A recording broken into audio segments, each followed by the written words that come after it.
Hello दोस्तों, स्वागत है आप लोग का आपके अपने प्यारे YouTube channel AH smart classes में। तो आज के वीडियो में हम लोग कवर करने वाले हैं हिस्ट्री का model paper set 4 model set 3 मतलब 3 सेट यानी कि 3 सेट का वीडियो हम अपलोड कर चुके हैं। अगर आप लोग नहीं देखे तो जाइए और उस वीडियो को देखिए। अगर आप लोग 10 का 10 मॉडल सेट देख लीजिएगा तो 100% हम कह रहे हैं आप लोग का अच्छा 50 में 50 ऑब्जेक्टिव सही हो जाएगा। 50 में 50 क्या, हम तो कह रहे हैं 50 में आपको 70 ऑब्जेक्टिव बन जाएगा, जिसमें से आपको 50 ही बनाना होगा। चलिए आज का क्लास शुरू करते हैं। क्वेश्चन नंबर 1 है, हड़प्पा सभ्यता किस युग की सभ्यता है? हड़प्पा सभ्यता जो है वो किस युग की सभ्यता है, ये आपसे पूछा जा रहा है।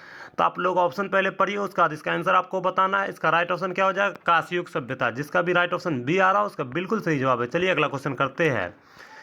हड़प्पा किस नदी के किनारे स्थित है? देखिए हड़प्पा जो है वो किस नदी के किनारे स्थित है? वेरी वेरी इंपॉर्टेंट क्वेश्चन है। हड़प्पा किस नदी के किनारे स्थित है? रावी नदी के किनारे स्थित है। जिसका भी राइट ऑप्शन डी आ रहा है उनका बिल्कुल सही जवाब है। चलिए अगला क्वेश्चन करते हैं। लोथल कहाँ स्थित है? लोथल जो है वो कहाँ स्थित है? अगर आप लोग पूरा सिलेबस पढ़े होंगे तो आपसे 100% बनना चाहिए। और मॉडल सेट देखने से प्रैक्टिस, मॉडल सेट मतलब ही होता है प्रैक्टिस करना। तो आप लोग पूरा ध्यान इधर दीजिए। 10 से 15 मिनट का समय आपका लेंगे हम। उसमें आप लोग को 50 ऑब्जेक्टिव क्वेश्चन जो वेरी वेरी इंपॉर्टेंट क्वेश्चन है वो हम कराएंगे। लोथल कहाँ स्थित है? तो गुजरात में स्थित है। जिन जिन छात्रों का राइट ऑप्शन ए आ रहा है उनका बिल्कुल सही जवाब है। चलिए क्वेश्चन नंबर 4 करते हैं। मोहनजोदड़ो का उत्खनन क्या था? तो मोहनजोदड़ो का उत्खनन जो है वो किसने किया था, ये आपसे पूछा जा रहा है। तो किसने किया था? राखलदास बनर्जी ने। राइट ऑप्शन इसका सी हो जाएगा। और पूछा जाएगा अगर मोहनजोदड़ो की खोज कब की गई, तो 1922 ईस्वी में की गई थी, याद रखिएगा आप लोग। और हड़प्पा सभ्यता की खोज पूछी जाएगा तो 1921 ईस्वी में। और किसने की? तो दयाराम सैनी ने की थी, याद रखिएगा। एक क्वेश्चन से देखिए कितना क्वेश्चन, 1 2 3 4 क्वेश्चन आप लोग का बन चुका है। चलिए अगला क्वेश्चन करते हैं। इंडिका के लेखक कौन है? इंडिका के लेखक आपसे पूछा जा रहा है। तो आप लोग तो पढ़े होंगे किताब सिलेबस में, तो आप लोग को पता होगा इंडिका के लेखक मतलब चंद्रगुप्त मौर्य के टाइम में मेगास्थनीज आए थे भारत, तो वो इंडिका पुस्तक लिखे थे, इंडिका नामक पुस्तक। तो इसका राइट ऑप्शन क्या हो जाएगा? मेगास्थनीज। चलिए अगला क्वेश्चन करते हैं। गुप्त वंश किसके शासक का? क्वेश्चन नंबर 6 आप लोग का है, गुप्त वंश के किस शासक का भारत का नेपोलियन कहा जाता है? क्या कहा जा रहा है? गुप्त वंश के किस शासक को भारत का नेपोलियन, यहाँ पर को होना चाहिए, थोड़ा सा मिस्टेक है प्रिंटिंग में। चलिए आप लोग सही से समझ लीजिए कि गुप्त वंश के किस शासक को भारत का नेपोलियन कहा जाता है। तो आप लोग ऑप्शन पढ़िए, उसका आंसर क्या हो जाएगा? गुप्त वंश के किस शासक को कहा जाता है? समुद्रगुप्त को नेपोलियन, भारत का नेपोलियन कहा जाता है। राइट ऑप्शन इसका बी हो जाएगा। चलिए अगला क्वेश्चन करते हैं। प्राचीन भारत में धर्म की शुरुआत किसने की? वेरी वेरी इंपॉर्टेंट क्वेश्चन है। प्राचीन भारत में धर्म की शुरुआत जो है अशोक ने की थी। जिनका भी राइट ऑप्शन सी आ रहा है उनका बिल्कुल सही जवाब है। चलिए अगला क्वेश्चन करते हैं। मनुस्मृति में कितने प्रकार के विवाह का उल्लेख किया गया है? मनुस्मृति में कितने प्रकार के विवाह का उल्लेख किया गया है? तो जिसका राइट ऑप्शन सी आ रहा है यानी कि 8 प्रकार के विवाह का उल्लेख किया गया, उसका बिल्कुल सही जवाब है। चलिए अगला क्वेश्चन करते हैं। महाभारत का युद्ध कितने दिनों तक चला? क्या कहा जा रहा है? महाभारत का युद्ध जो है वो कितने दिनों तक चला था? तो आप लोग ऑप्शन पढ़िए, उसका इसका आंसर बताना है। तो जिन जिन छात्रों का राइट ऑप्शन डी आ रहा है यानी कि 18 दिन तक चला था महाभारत का युद्ध, उसका बिल्कुल सही जवाब है। चलिए अगला क्वेश्चन करते हैं कि महाभारत में गंगा पुत्र के नाम से किसे जाना जाता है? तो आप लोग ऑप्शन पढ़िए, उसका इसका आंसर आपको बताना है। महाभारत में गंगा पुत्र के नाम से किसे जाना जाता है? भीष्म को। जिन जिन छात्रों का राइट ऑप्शन बी आ रहा है उनका बिल्कुल सही जवाब है। चलिए अगला क्वेश्चन करते हैं। श्वेतंबर एवं दिगंबर का संबंध किस धर्म से है? तो श्वेतंबर एवं दिगंबर का धर्म संबंध जो है जैन धर्म से। जिन जिन छात्रों का राइट ऑप्शन डी आ रहा है उनका बिल्कुल सही जवाब है। चलिए अगला क्वेश्चन करते हैं। चौथी बौद्ध परिषद किसके शासनकाल में हुई थी? क्या कहा जा रहा है? चौथी बौद्ध संगीति जो है किसके शासनकाल में हुई थी? तो कनिष्क के शासनकाल में हुई थी। जिन जिन छात्रों का राइट ऑप्शन डी आ रहा है उनका बिल्कुल सही जवाब है। चलिए अगला क्वेश्चन करते हैं। दीन इलाही संबंधित है, दीन इलाही किससे संबंधित है ये आपसे पूछा जा रहा है। तो आप लोग ऑप्शन पढ़िए, उसका आंसर बताना है। तो दीन इलाही अकबर से संबंधित है। जिन जिन छात्रों का राइट ऑप्शन डी सी आ रहा है उनका बिल्कुल सही जवाब है। चलिए अगला क्वेश्चन करते हैं। भारत का अंतिम मुगल शासक कौन था? देखिए भारत का अंतिम मुगल शासक कौन था, ये तो हर बच्चा को पता होगा। भारत का अंतिम मुगल शासक बहादुर शाह जफर था। राइट ऑप्शन इसका डी हो जाएगा। चलिए अगला क्वेश्चन करते हैं।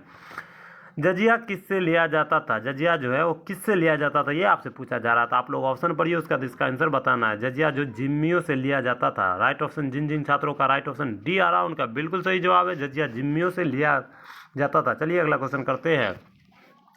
किताब उर रेहला में किसका यात्रा वृत्तांत मिलता है? क्या कहा जा रहा है? किताब उर रेहला में किसका यात्रा वृत्तांत मिलता है? तो आप लोग ऑप्शन पढ़िए, उसका आंसर आपको बताना है। किताब उर रेहला में इब्न बतूता का यात्रा वृत्तांत हमको मिलता है पढ़ने को, इसलिए इसका राइट ऑप्शन सी हो जाएगा। चलिए अगला क्वेश्चन करते हैं। तंबाकू का सेवन सर्वप्रथम किस मुगल सम्राट ने किया? क्या कहा जा रहा है? तंबाकू का सेवन जो है सर्वप्रथम मतलब सबसे पहले किस मुगल सम्राट ने किया था? तो आप लोग ऑप्शन पढ़िए, उसका इसका आंसर आपको बताना है। तंबाकू का सेवन सर्वप्रथम अकबर ने किया था, जिसका भी राइट ऑप्शन डी आ रहा है, उनका बिल्कुल सही जवाब है। चलिए अगला क्वेश्चन करते हैं। अल बरूनी किसके साथ भारत आया? क्या कहा जा रहा है? अल बरूनी जो है वो किसके साथ भारत आया था? तो आप लोग ऑप्शन पढ़िए, उसका जिसका आंसर आपको बताना है। तो अल बरूनी जो है गजनी के साथ भारत आया था। जिन जिन छात्रों का राइट ऑप्शन सी आ रहा है, उनका बिल्कुल सही जवाब है। अल बरूनी गजनी के साथ भारत आया था। याद रखिएगा, वेरी वेरी इंपॉर्टेंट क्वेश्चन है, ये बार बार पूछा जाता है। क्वेश्चन नंबर 19 है, प्रसिद्ध विरूपाक्ष मंदिर कहाँ स्थित है? क्या कहा जा रहा है? प्रसिद्ध विरूपाक्ष मंदिर जो है वो कहाँ स्थित है? तो आप लोग ऑप्शन पढ़िए, उसका इसका आंसर आपको बताना है। प्रसिद्ध विरूपाक्ष मंदिर हम्पी में स्थित है। जिन जिन छात्रों का राइट ऑप्शन ए आ रहा है, उनका बिल्कुल सही जवाब है। प्रसिद्ध विरूपाक्ष मंदिर हम्पी में स्थित है।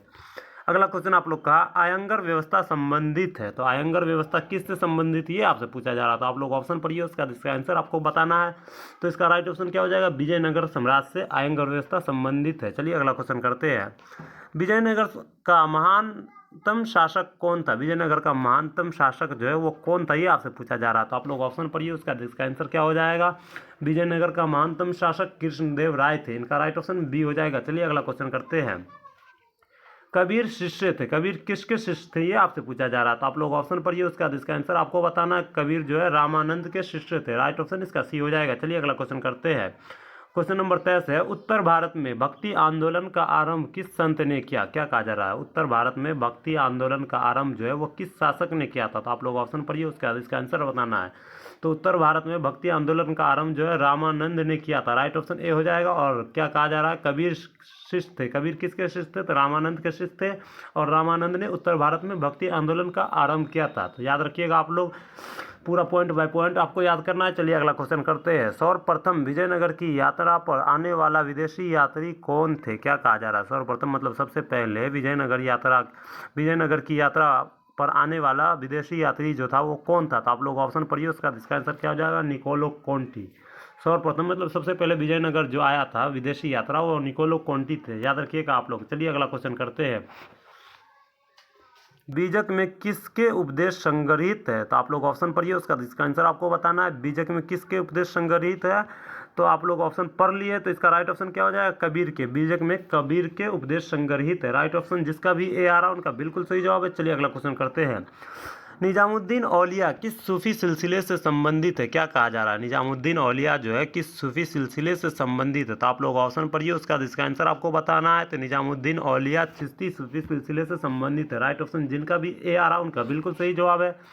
चलिए क्वेश्चन नंबर 27 करते हैं। तहकीके हिंद में किसका यात्रा वृत्तांत लिखा है? क्या कहा जा रहा है? तहकीके हिंद में किसका यात्रा वृत्तांत लिखा गया था? आप लोग ऑप्शन पढ़िए, उसका इसका आंसर क्या हो जाएगा? अल बरूनी। तहकीके हिंद में अल बरूनी का यात्रा वृत्तांत लिखा गया। राइट ऑप्शन ए हो जाएगा। चलिए अगला क्वेश्चन करते हैं। मेगास्थनीज कौन था? देखिए मेगास्थनीज जो है वो कौन था, ये आपसे पूछा जा रहा था। मेगास्थनीज एक यात्री था। राइट ऑप्शन इसका ए हो जाएगा। क्वेश्चन नंबर 29 है, बंगाल और बिहार में अस्थायी बंदोबस्त शुरू करने का श्रेय किसे दिया जाता है? तो बंगाल और बिहार में अस्थायी बंदोबस्त शुरू करने का श्रेय जो है लॉर्ड कॉर्नवालिस को दिया जाता है। जिन जिन छात्रों का राइट ऑप्शन ए आ रहा है, उनका बिल्कुल सही जवाब है। क्वेश्चन नंबर 30 आप लोग का, भारत आने वाले प्रथम यूरोपियन कौन थे? भारत आने वाले प्रथम यूरोपियन कौन थे? वेरी वेरी इंपॉर्टेंट क्वेश्चन है। भारत आने वाले प्रथम यूरोपियन जो है पुर्तगाली थे। राइट ऑप्शन जिसका भी ए है, उनका बिल्कुल सही जवाब है। चलिए अगला क्वेश्चन करते हैं। कलकत्ता में सर्वोच्च न्यायालय की स्थापना कब की गई? कलकत्ता में जो है सर्वोच्च न्यायालय की स्थापना कब की गई थी, आपसे पूछा जा रहा है। तो आप लोग ऑप्शन पढ़िए।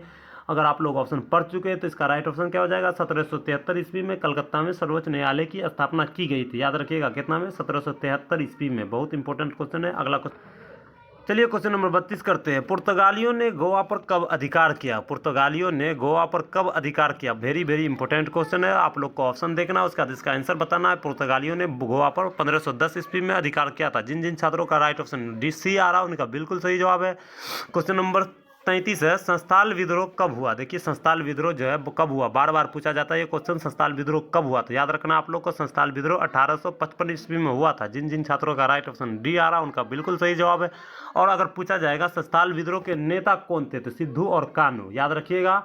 क्वेश्चन नंबर 34 आप लोग का, दामिने इको क्या था? तो दामिने इको जो है वो भूभाग था। जिन जिन छात्रों का राइट ऑप्शन ए आ रहा है, उनका बिल्कुल सही जवाब है। क्वेश्चन नंबर 35 आप लोग का है, लखनऊ से 1857 के विद्रोह का नेतृत्व किसने किया? तो लखनऊ से 1857 के विद्रोह का नेतृत्व जो है वो किसने किया, ये आपसे पूछा जा रहा। तो आप लोग ऑप्शन पढ़िए, उसका आंसर आपको बताना है। तो झांसी से रानी लक्ष्मीबाई ने किए थे, और बेगम हजरत महल जो है लखनऊ से किया था, और वीर कुंवर सिंह जगदीशपुर से किए थे। तो इसका राइट ऑप्शन क्या हो जाएगा? Option number B, Begum Hazrat Mahal Lucknow से 1857 के विद्रोह का नेतृत्व किए थे। चलिए अगला क्वेश्चन करते हैं। 1857 के विद्रोह का समय भारत का गवर्नर जनरल कौन था? क्या कहा जा रहा है? 1857 के विद्रोह के समय भारत का गवर्नर जनरल जो था वो कौन था? तो आप लोग ऑप्शन पढ़िए, उसका आंसर क्या हो जाएगा? Lord Canning. जिन जिन छात्रों का राइट ऑप्शन सी आ रहा है उनका बिल्कुल सही जवाब है। क्वेश्चन नंबर 37 है, व्यापगत के सिद्धांत का संबंध था। तो क्या कहा जा रहा है? व्यापगत के सिद्धांत का संबंध किससे था? तो आप लोग ऑप्शन पढ़िए, उसका आंसर क्या हो जाएगा? डलहौजी से। व्यापगत के सिद्धांत का संबंध डलहौजी से, याद रखिएगा, बहुत इंपॉर्टेंट क्वेश्चन है। टोटल क्वेश्चन इंपॉर्टेंट क्वेश्चन ही है। क्वेश्चन नंबर 38 आप लोग का है, विक्टोरियस टर्मिनस किस शैली की इमारत है? तो इसका राइट ऑप्शन क्या हो जाएगा? इंडो सार्वजनिक शैली। राइट ऑप्शन जिनका भी सी आ रहा है उनका बिल्कुल सही जवाब है। क्वेश्चन नंबर 39 है, गेटवे ऑफ इंडिया का निर्माण कब हुआ? गेटवे ऑफ इंडिया का निर्माण आपसे पूछा जा रहा है, इंडिया गेट का नहीं। गेटवे ऑफ इंडिया का निर्माण जो है 1911 ईस्वी में हुआ था। राइट ऑप्शन जिनका बी आ रहा है उनका बिल्कुल सही जवाब। अगर पूछा जाए गेटवे ऑफ इंडिया कहाँ है, तो मुंबई में है, याद रखिएगा। क्वेश्चन नंबर 40 आप लोग का है, निम्नलिखित में से कौन सा एक आंदोलन डांडी मार्च से शुरू हुआ था? क्या कहा जा रहा है? नीचे 4 ऑप्शन है, उनमें से कौन एक आंदोलन है जो डांडी मार्च से शुरू हुआ था? तो आप लोग ऑप्शन पढ़िए, उसका जिसका आंसर आपको बताना है। तो राइट ऑप्शन क्या हो जाएगा? सविनय अवज्ञा आंदोलन जो है डांडी मार्च से शुरू हुआ था। राइट ऑप्शन इसका बी हो जाएगा। क्वेश्चन नंबर 41 आप लोग का है, महात्मा गांधी ने पहला किसान आंदोलन कहाँ शुरू किया? तो आप लोग ऑप्शन पढ़िए, उसका जिसका आंसर आपको बताना है। महात्मा गांधी ने पहला किसान आंदोलन जो है चंपारण से शुरू किया था। राइट ऑप्शन जिनका भी बी आ रहा है उनका बिल्कुल सही जवाब है।